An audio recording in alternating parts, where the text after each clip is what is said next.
So guys, isa sa mga pinaka-importante ay hinahalo yung pagkain.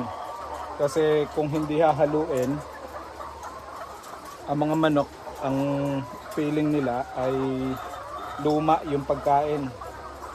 So kung luma yung pagkain, hindi nila kakainin.